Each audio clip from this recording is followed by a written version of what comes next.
right. Here we go. We're going to talk about telescopes today. You'll notice I'm actually recording this. All the recordings that you've been looking at on Schoology when you're gone, those were made during the COVID year when I had to record everything anyway. But whenever I try and record this section, something always goes wrong. So this is like my third or fourth attempt to actually try and get a decent recording for telescopes here. So we'll see what goes wrong and take it one thing at a time. So you can see two different telescopes on the screen there. And we really want to make sure we know the difference between those two. There are, first, refracting telescopes. And no, that's okay. I'll let you know what to write down. So each of these telescopes are the ones that you would typically see if you're looking to buy a little telescope for a kid or a family member at Christmas time. They're much smaller and much cheaper. So what makes up a refracting telescope are lenses.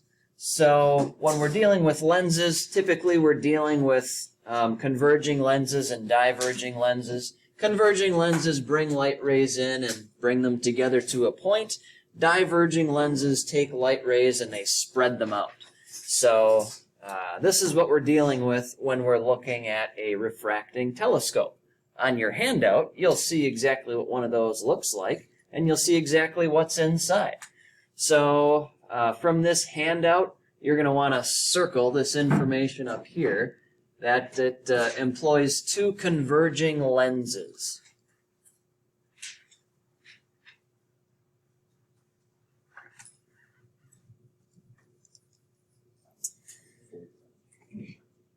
Now, when you look at a refracting telescope like the ones in the picture there, you might think that there's some sort of big, intricate, sophisticated, sciencey equipment on the inside.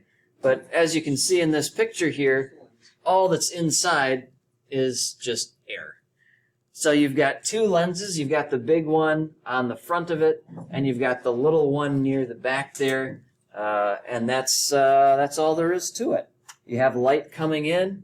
This lens focuses the light to that point right there, and that allows the image to be produced behind that location. And you have to use an eyepiece in order to focus that image, so it's something you can actually see with your own eyes. These types of telescopes were first invented in 1608 by Hans Lippershey. You're going to have to write down the bullet point here, along with the second dash, Mr. Hans Lippershey.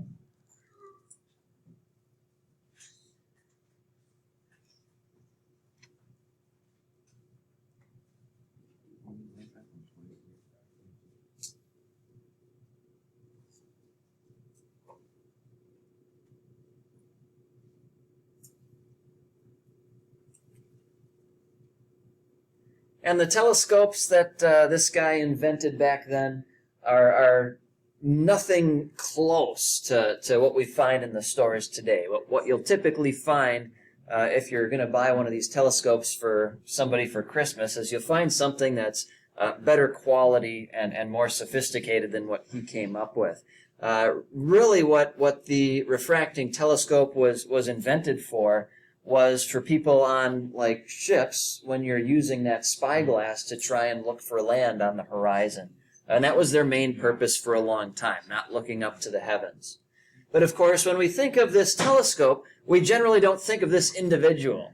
Anybody know who we typically think of and associate with the refracting telescope? Yes? Galileo, absolutely. He's actually the genesis of that song. You know that song, right?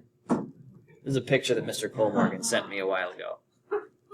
I throw my telescope in the air sometimes, saying, "Ayo." That's Galileo. All right. You don't want to throw your telescope in the air. Right. So the reason that we more commonly associate Galileo with this type of telescope is because of what he did to improve it over the years. So go ahead and write down this bullet point.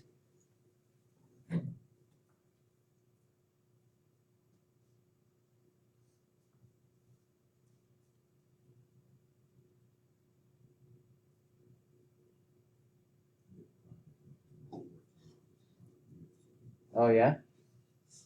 He was an interesting fellow, wasn't he?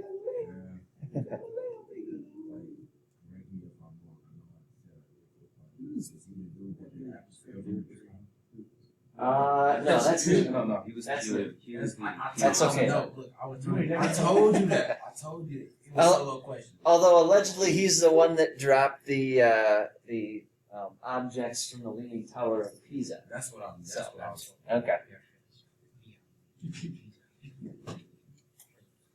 Is there really anybody that doesn't think of Leaning Tower of Pizza when you hear that term? That's all I pictured. So you can see in that picture here, this is a replica of what Galileo used, obviously much smaller than what we're typically used to finding in stores today. Anybody have a guess as to which country has the largest refracting telescope? Rome. Nope. No. Brazil. Nope. Country. Canada. Nope. America. What did you start with? Starts with U, then S, then A. United States of America. Now, let's be more specific. Any guesses on which state has the largest refracting telescope? Nope. Wyoming. Nope. Arizona. Nope. Nope. Utah. Nope. Wyoming. Nope. Nebraska. Nope. Nope.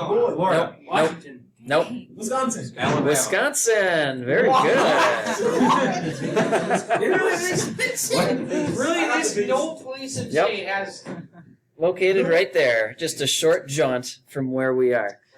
Wait, so we just read a little bit of I was like, The biggest refracting telescope. They'll be fine. So you're going to have to write this down here.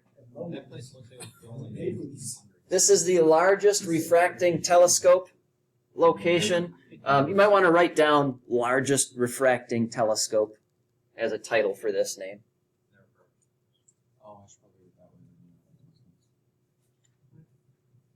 You used to be able to take tours here, but I know it's been closed down for a while. I don't know if it's back up and running yet. This would be a fun place to do a field trip. Scientist loves the place. An architect hates the place. Why is that? Because it's not modern. Oh, I suppose. No, it's got like you've got two big bulbs and one absolutely massive Right. bulb. Yeah, it looks kind of No interesting, symmetry doesn't whatsoever. it? So yeah, Yerkes Observatory in Williams Bay, Wisconsin. And you can see it does have two smaller telescopes. This is the location of the much larger one there. And we'll see some images of this beast.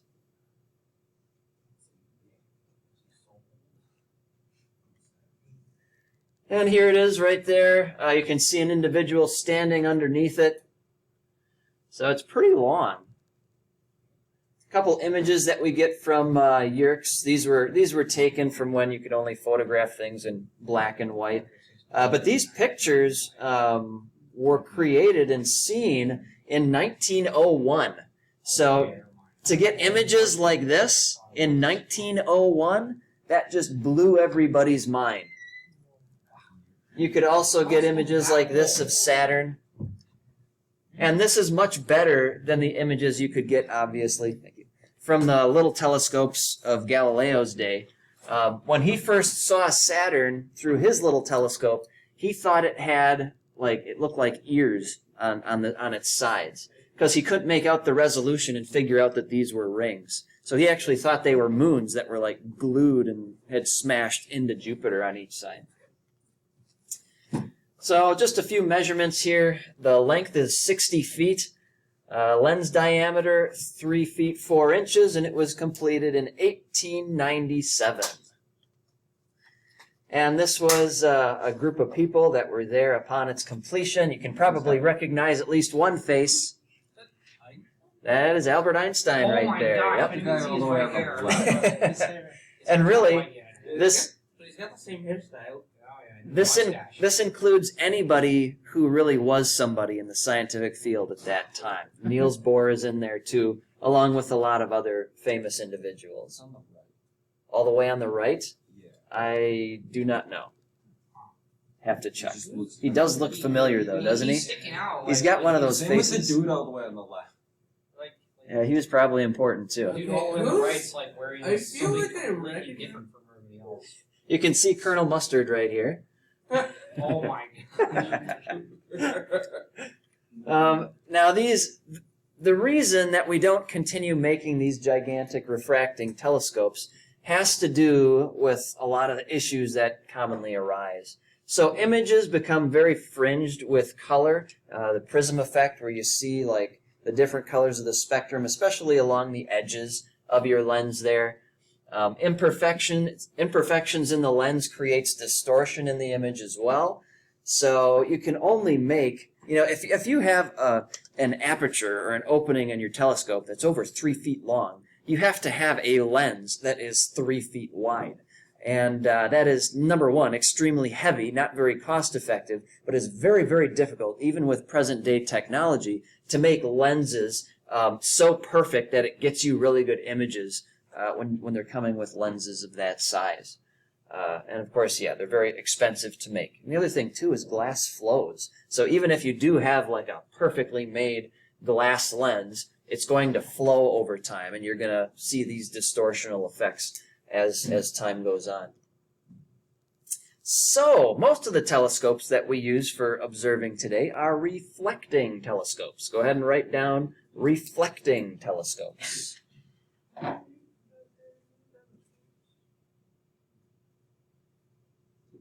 As you can probably guess, these telescopes are not just lenses, they are also mirrors, hence reflecting. And when we talk about mirrors, it's the same idea as lenses. Lenses have light rays go through them and they converge them, or they go through them and they spread them out. Mirrors do the same thing, except instead of going through the mirror, they bounce off and they can bring them to a point, or they can bounce off and spread them out. And that's the idea right there. On your handout, go ahead and circle this information down here.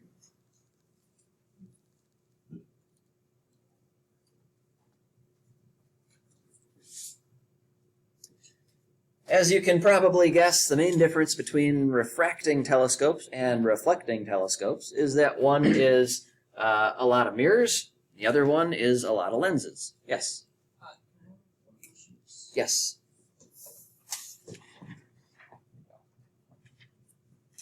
And depending on where you put, I'll go back a little bit here, depending on where you put the eyepiece, where you actually look through the telescope, it actually has a different name for that type of telescope. You can see a couple of those. So you've got the prime focus here, where the image would be located in the middle of the telescope. As you can probably guess, there aren't too many reflecting telescopes that do this, because you'd have to actually be inside the thing. There's the Cassegrain focus, where you'd look through the very back of it. Newtonian focus is the most common, so you've got the light rays coming here, they hit this mirror, and they bounce, hit this mirror, and then it brings them through a little lens that you would view through. In addition to that, you do also have the Coude focus, and that's just adding an extra mirror for some reason. And another picture of each of these that you can see.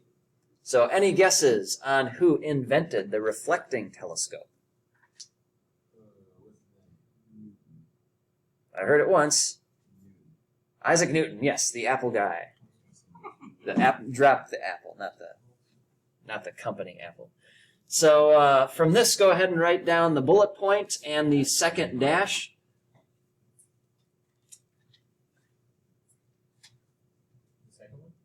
Yeah, the bullet point here, reflecting telescopes, and that they were invented by Isaac Newton. Suppose you already have reflecting telescopes written down, but you get the idea.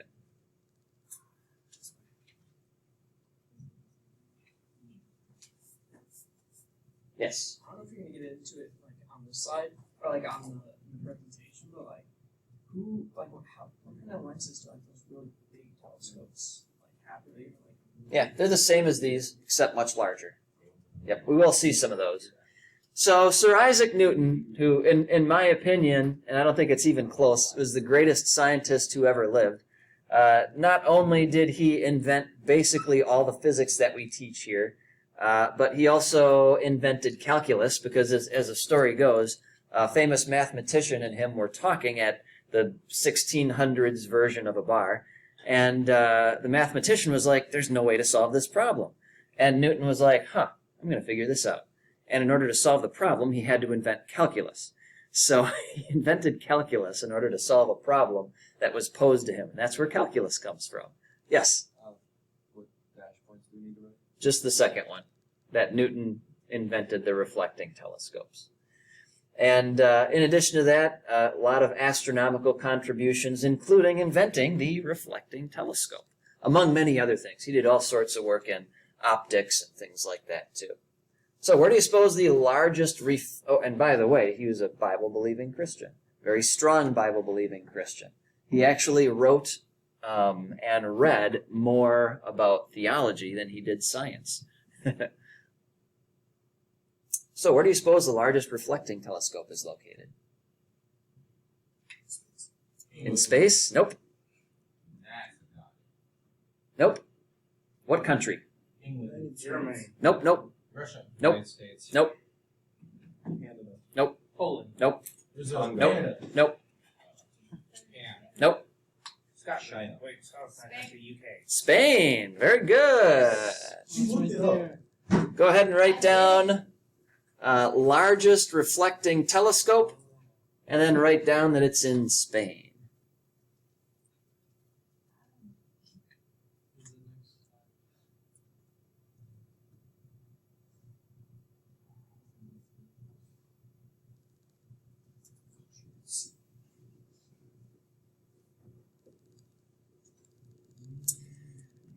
So it's actually not located on the mainland of Spain. It's located down here in these islands that I guess they own, Canary Islands. And here's what it's called. You can write down the title. Roque de los Muchachos Observatory. What does that mean? The guys? Okay. Guys? What is Roque? First what? Roque. I don't know, for that place there. Okay. You know, like a word. Okay. So I want to Google that. I'm kind of curious. Because I know muchachos is guys, yeah. What does roque mean? Form of protein playing or on the court surrounded by a bank. I don't know. With that. Huh. Well, anyway. So that's the name. Castle? Oh. Castle. So Castle of the Guys. That's the greatest name ever. There we go. It's like what you'd name your fort when you're 10 years old. I love it.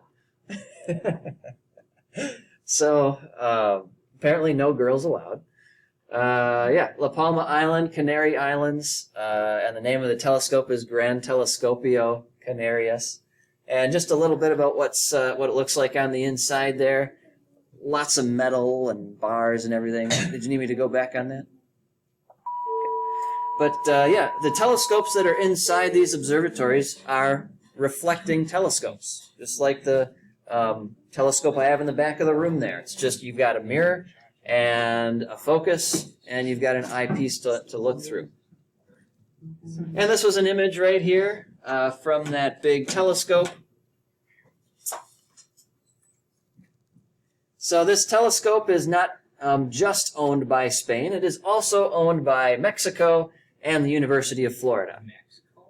Yeah. So it is the largest single aperture telescope out there. Mirror diameter is 34 feet 2 inches, so that's a pretty big span. And this kind of brings up a point about observatories. You know, you've seen the big reflecting telescope in the back of the classroom there, but this is obviously different from the big observatories we use, like the Gran Telescopio. So let's just talk briefly about those. They contain a dome. Obviously, you want that dome so that, rain and weather-related things and dust and animals don't go flying into your telescopes all day long. You want it covered until you observe the sky. So it can rotate 360 degrees. It has a slit opening right there. and a large reflecting telescope. Also want to write all this down, please.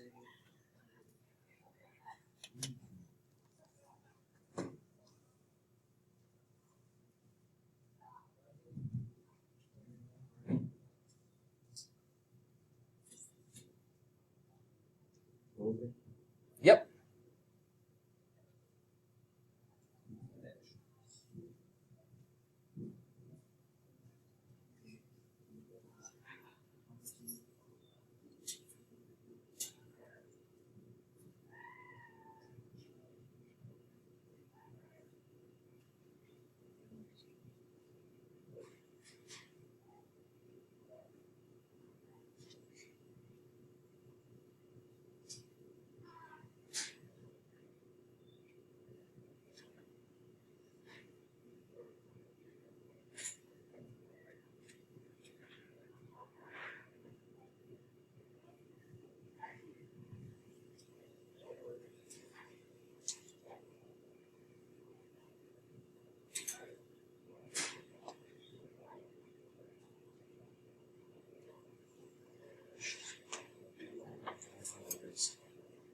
What's that? Right. We should build one on top of the school. That's what I think. Actually, no one's ever going to build an observatory in Wisconsin here, unfortunately. Not this location especially. The reason for that is because you want to stay away from certain things when you're building these observatories. You want to stay away from cities. Obviously, they didn't listen to that in this picture. You want to be at very high altitudes because Earth-based telescopes have to look through Earth's thick atmosphere when you're looking out into space. And that has the effect of distorting your images. So the less atmosphere you have to look through, the better off you're going to be. So you want to be in high altitudes. You also want very dry air, so there aren't any fog and clouds that are going to prevent you from looking at the sky. And less humidity to look through as well. So what would be some good places to put telescopes then? Arizona's a good place.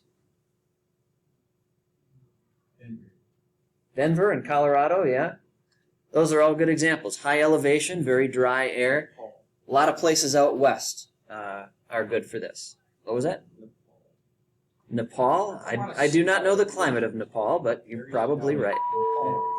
Yeah, this is Himalayan. All right. So, in terms of where the biggest observatory is, you could probably see the flag as it came through. The location of the largest observatory is the United States of America. So go ahead and write down largest observatory.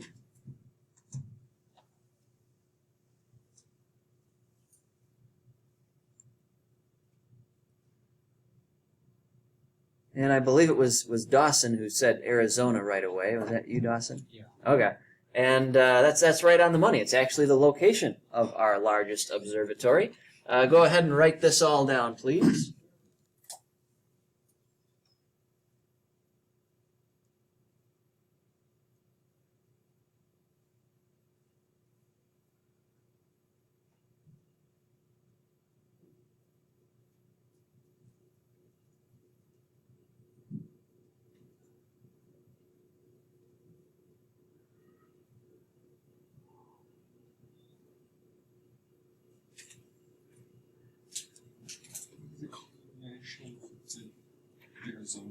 I don't know. Take me Probably- 2 hours to get there. Yeah.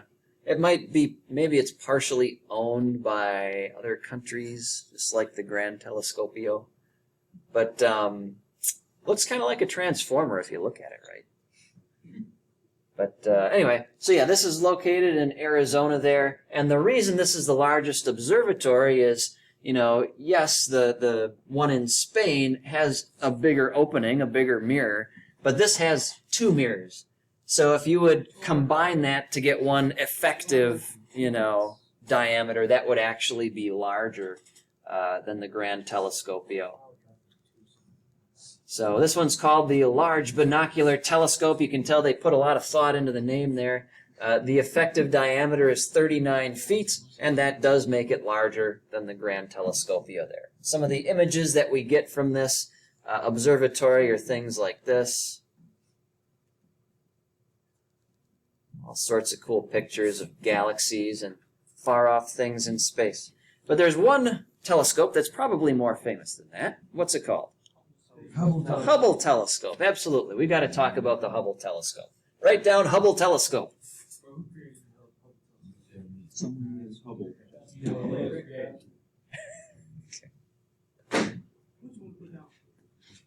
Okay. So this is the Hubble telescope. So it was carried into orbit in 1990. Go ahead and write that down. Yep. You guys were negative 15 or so. What's that?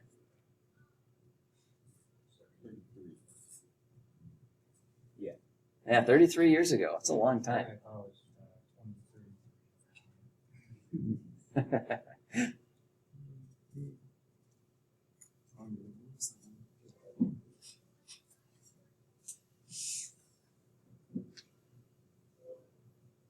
Do we need a Discovery shuttle? No. Nope. Just that it was carried into orbit in 1990.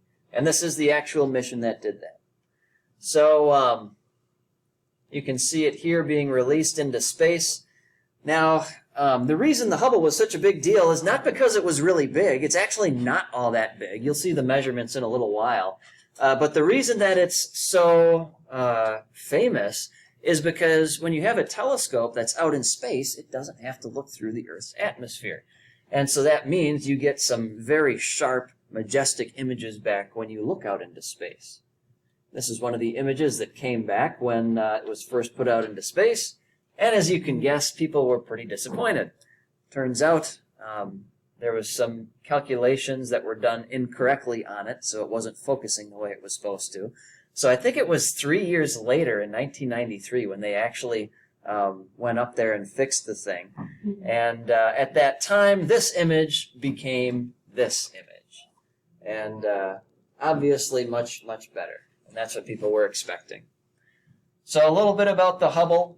It is 7 feet, 11 inches across. So again, it's not huge, but it is outside the Earth's atmosphere. And that's why it can take these extremely sharp deep space pictures. And that's it. Orbiting the Earth right there.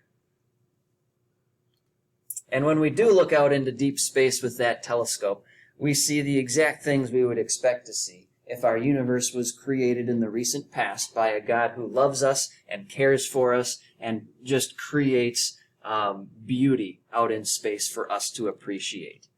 And these are just some pictures that the Hubble gave us.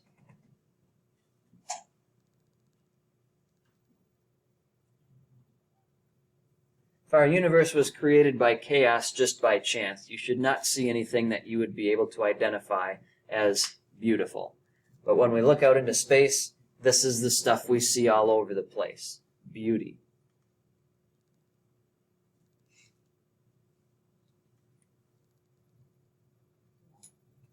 That looks like a bird. It does kind of. Bird and fish. It's like in summertime, you look up at clouds and you wonder what they look like. And in astronomy, you look at galaxies colliding and you wonder what they look like.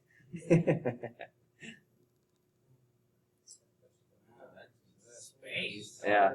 And you can kind of guess, now that you know about stellar remnants, you know about supernovas and novas and all of that, you can kind of think about what these might be, and nebulas.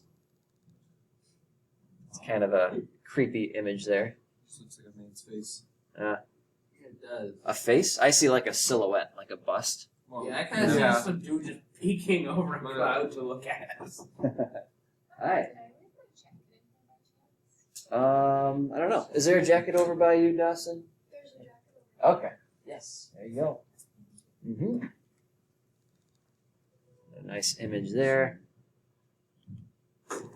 That's hard. Yep. This is actually the Rosette Nebula. I did some research on this. Published a paper or two on it a couple of years back. Another image there. Ooh, this is a fun one. Does that not look like the result of a violent supernova or what? Yeah, it does kind of look like a butterfly. Yeah. Another image there. This is another picture of the Rosette Nebula. It was kind of interesting when I was studying this. The main purpose of my research was to figure out how far away these stars are from the Earth. And I found that when you look at the distances and you look at this picture, it looks like they're all grouped together. But there's actually two big groupings. One is in the foreground and one is the background. It's kind of an interesting result. Another image right here. This is the Christmas tree cluster. The idea is if you would flip it over, it sort of looks like a Christmas tree with this is the star right there. Yeah. And this is how we define these galaxies. This is something that you'll have to answer if you're taking the final. That when we organize them based on their looks, we organize them as a group of ellipticals that branches off into spirals and barred spirals. Obviously, we don't know what our Milky Way is because we can't get high enough above it to look down. But from what I understand, chances are it's a barred spiral. Here's something you'll need to write down.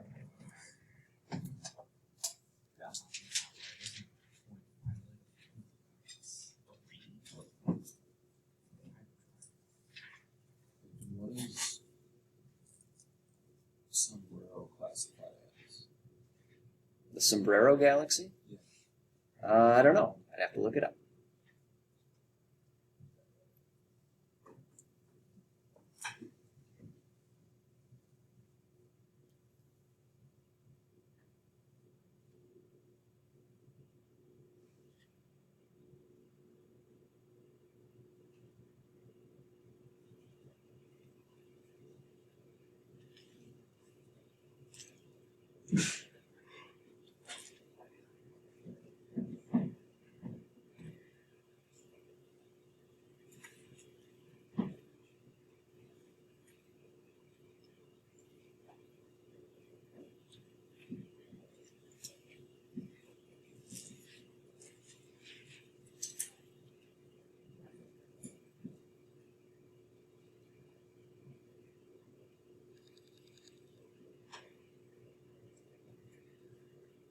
So mostly throughout this class, we've been talking about how different planets and their moons bear characteristics of youth compared with billions of years.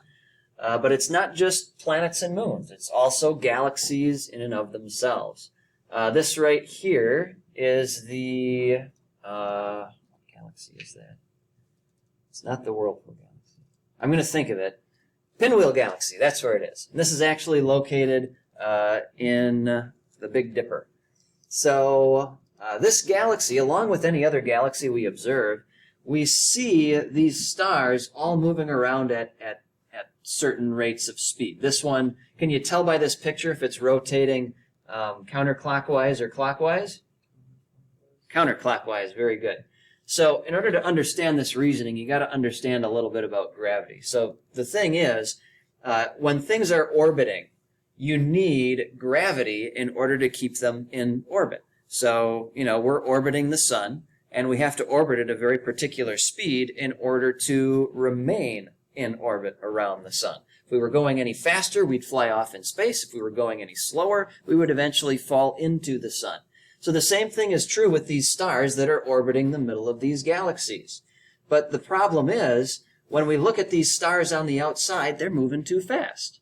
If these galaxies have been around for billions of years, the stars on the outside should have long since flown off into outer space and should still be there. So that's one of the big issues with the secular version of the Big Bang and how all this got here. So what they have to patch that up with, of course, is dark matter. They have to say, well, there's other matter that are in these galaxies or surrounding these galaxies, so that it provides the gravity that it can actually hold on to all these stars for that period of time. And it's just basically a fudge factor. These galaxies aren't moving the way they should, so they have to invent dark matter to account for that. And it's not like it's a small fix here. For all these stars and things that we detect and see, there has to be 6 times more of that in dark matter in order for these galaxies to remain stable. And again, it's not just this one, it's many others. And of course, the galaxy's motion in space doesn't make sense either, so they have to invent dark energy. And when we look throughout space, all the temperatures are too uniform, so they have to invent something known as inflation to account for that. You have to keep patching these things up. So a much easier, better, more sensible explanation is that 6,000 years ago, God created the heavens and the earth. And we can see these different galaxies here. I'm going to turn the lights off again. Good example of a barred spiral right there. Good example of a regular spiral right there. There it is. Oh, is this the one you were talking about? I think it is. Okay. It's oriented differently than most pictures I've seen. Yeah, I'll have to I don't Google know how the. you would classify that, because if you move it spiraling, like usually. Yeah, and the thing too is, you know, if it's spiraled so much that the arms are like completely wound up, that would probably just still be considered a spiral galaxy. Might just be tough to see those individual arms. That's a classic spiral right there. And when we point the Hubble telescope out into space at places where it appears there aren't any stars, what it comes back with is just crazy. You see these galaxies all throughout space.